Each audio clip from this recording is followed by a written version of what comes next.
लक्ष्मी व्रताची कहाणी. सौराष्ट्र देशात एकेकाळी भाद्रश्रवा नावाचा राजा राज्य करत होता. त्याला सूरचंद्रिका नावाची राणी होती. ती अत्यंत सुंदर आणि पतिव्रता होती. त्या दोघांना 7 मुले आणि 1 मुलगी होती.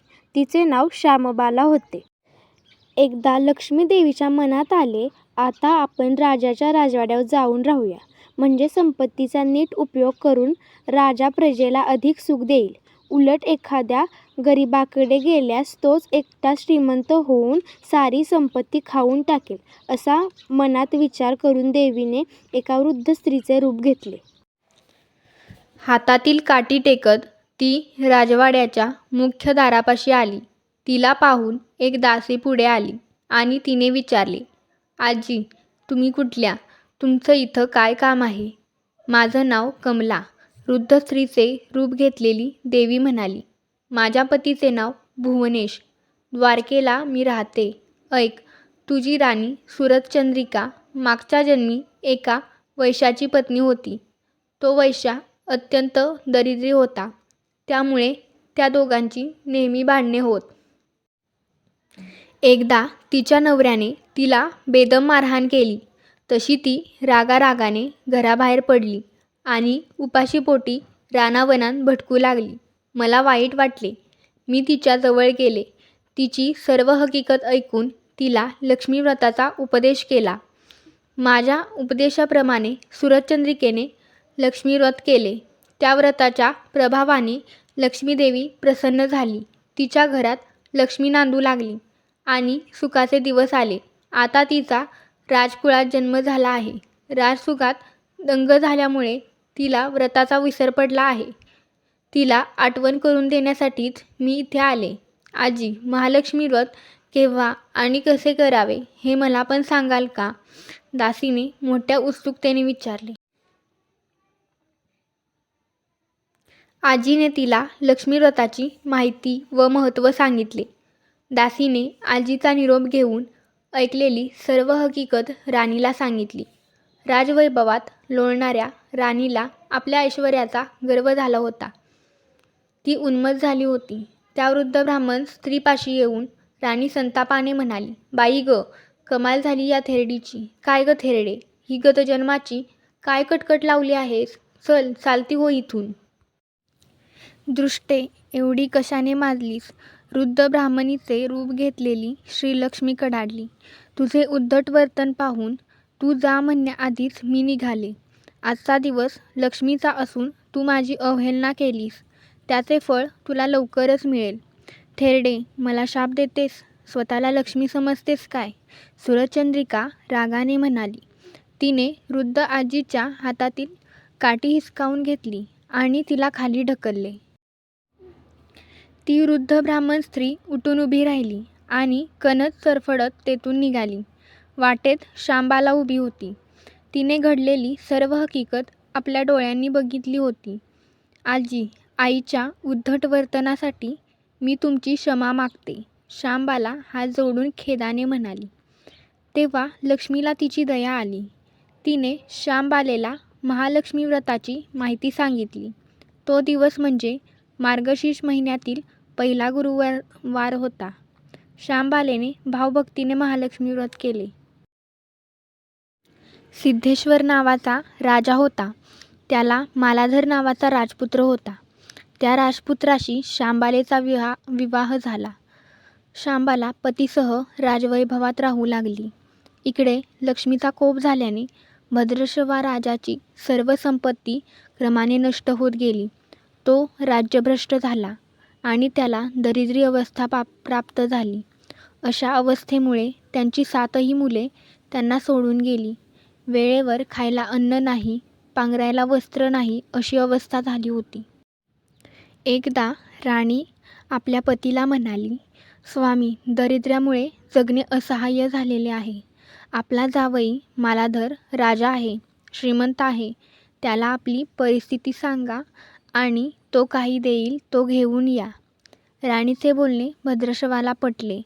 तो आपल्या जावयाच्या राज्यात गेला. तेथील नदीच्या काठी विश्रांती घेण्यासाठी बसला असता श्यामबालेच्या दासींना तो दिसला.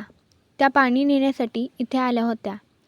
त्याचा राजविंडा चेहरा पण वेश भिकाऱ्यासारखा पाहून एका दासीने विचारले, आपण कोण, कोठून आलात? एकेकाळी मी सौराष्ट्र देशाचा राजा होतो, भद्रश्रवा कष्टाने म्हणाला. मी भद्रश्रवा राजा आता भिकारी झालो. तो शांबाला राणीचा पिता आहे हे कळताच दासी पळत धावत शांबालेकडे गेल्या. शांबालेने आपल्या मेनका नावाच्या दासीबरोबर वस्त्रे, आभूषण आणि एक घोडा देऊन आपल्या पित्यास आदराने आपल्याकडे आणण्याची आज्ञा दिली. शांबालेने त्यास उत्तम पंचपक्वान्नांचे भोजन घातले, नानापरीचा पाहुणचार केला. शांबाला वडिलांची व्यवस्थित काळजी घेत होती. राजाचे दिवस मजेत जात होते. आता परत जायचा विचार त्यांच्या मनात आला. मुलीचा आणि जावयाचा निरोप घेऊन तो निघाला. मालाधर राजाने नोकराजवळ मोहरांनी भरलेला एक हंडा दिला. चंद्रिकेने हंडा पाहून उत्सुकतेने त्यावरचं झाकण काढून बघितले. आत बघते तर कोळसेच कोळसे. तिने कपाळावर हात मारून घेतला. नशिबाचे भोग सुटत नव्हते, दारिद्र्य संपत नव्हते. एक एक दिवस त्या जोडप्याला अडचणीचा वाटू लागला होता. मुलीला डोळे भरून बघून घ्यावे असे एक दिवस चंद्रिकेच्या मनात आले. ती गुरुवारीच निघाली तिच्या घरी जायला. दमून ती नदीकिनारी बसली तेव्हा शांबालेच्या दासीने तिला ओळखले आणि लगेचच राणीला बातमी दिली. शांबालेने आईला आणण्यासाठी रथ पाठवून दिला. आई घरी आल्यावर शांबालेने तिला मिठी मारली. तिने आईचा व्यवस्थित पाहुणचार केला. जेवणाच्या वेळी चंद्रिकेने शांबालेला उपासना करताना बघितले तेव्हा तिला मागच्या जन्माची आठवण झाली आणि तिने सुद्धा जेवण न करता उपवास केला. शेवटच्या गुरुवारी दोघींनी गोडधोड जेवण केले. देवीची मनोभावे पूजा केली. धूपदीपांचा सर्वत्र सुगंध दरवळत होता. महिना संपला आणि घरी जायचा विचार चंद्रिकेच्या मनात आला.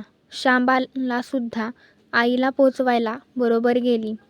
सोबत येताना मालाधर राजाने दिलेला हंडा घेऊन त्यात मीठ भरून नोकराजवळ पाठवला. ती सुद्धा आपल्या राजवाड्यात परत आली. त्याने सहज विचारलं, माहेरहून काय आणलंस? शांबालेने बरोबर आणलेल्या हंड्याकडे बोट दाखवलं. मालाधराने झाकण काढलं. आत काय दिसलं त्याला? मिठाचे खडे. अगं वेडे, हे मिठाचे खडे कशाला? आपल्या इथे मिळत नाहीत का मीठ? हो मिळतं ना, पण हे मीठ माझ्या वडिलांच्या राज्यातलं आहे. वडिलांचं राज्य सौराष्ट्रात होतं. तिथल्या शेजारच्या समुद्राचं आहे हे मीठ. समुद्रतीरावर दूरवर माझ्या वडिलांचं राज्य पसरलं होतं. पण आज शांबालेच्या सांगण्यातली गोम राजानं हेरली होती. पण तो विचारचक्रात गुंतला होता. मालाधराने लगेच आपल्या सेवकाला भाद्रश्वा राजाकडे पाठवले आणि गुप्त बैठक ठेवली. बैठकीत शत्रूवर विजय मिळवण्याची रणनीती आखली गेली. प्रत्येक सैनिकाच्या हातात हंड्यातला एक एक मिठाचा खडा देऊन शपथ घेतली गेली. दुसऱ्या दिवशी सैन्य शत्रूच्या राज्यावर तुटून पडले. शत्रूंचे सैनिक जमिनीवर कोसळत होते. सैनिकांनी शत्रूच्या राज्यातील अमाप संपत्ती लुटली. त्यात बऱ्याच शस्त्रांचा साठा, सोन्याच्या मोहरा आणि नाणी होती. अखेर सैनिकांनी विजय मिळवला होता. राजाला त्याचे राज्य पुन्हा मिळाले होते. राणीने पुन्हा लक्ष्मीव्रताचा वसा घेतला होता आणि तो आजन्म पाळला. घरची स्थिती आता पूर्वीप्रमाणे होऊ लागली होती. राजाचे 7 मुलगे कुठेतरी दूरदेशी गेले होते. तेही अचानक घरी आले. त्यांना पाहून आईवडिलांना जो आनंद झाला त्याचं वर्णन शब्दात सांगणं अगदी अशक्यच. श्री लक्ष्मीदेवीच्या व्रताचा हा अपूर्व अनुभव राजा राणीने पुढे सतत घेतला. त्यांचे जीवन निश्चिंत झालं होतं. दुःखाचं वादळ पूर्ण थांबलं होतं.